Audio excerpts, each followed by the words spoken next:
Nimaga yetib borgan nola bo'lib qolsaydim, yana o'sha beg'ubor bola bo'lib qolsaydim.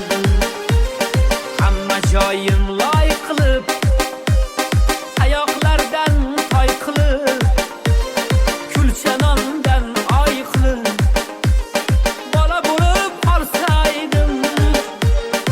Ey sinfdosh do'stlarim, ko'zdan oqar yoshlarim, eslab yoshlik chog'larim, bola bo'lib qolsaydim. Ey sinfdosh do'stlarim, ko'zdan oqar yoshlarim, eslab yoshlik chog'larim, bola bo'lib qolsaydim.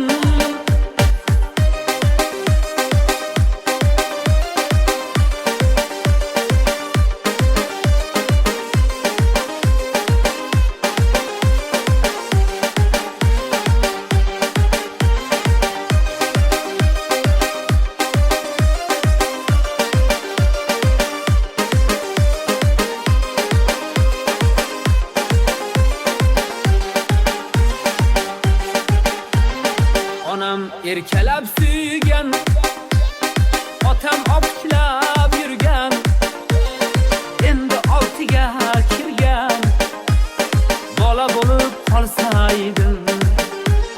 Hech bitmas dunyo g'ami, kim musofir yurtdami, sinfdoshlar esdami, bola bo'lib qolsaydim.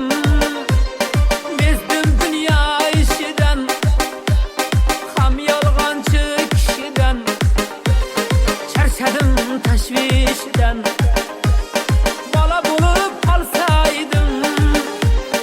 Eng go'zal dam yoshligim, sho'xligu beboshligim, haydab qalam qoshligim, bola bo'lib qolsaydim. Ey sinfdosh do'stlarim, ko'zdan oqar yoshlarim, eslab yoshlik chog'larim, bola bo'lib qolsaydim. Ey sinfdosh do'stlarim, ko'zdan oqar yoshlarim, eslab yoshlik chog'larim,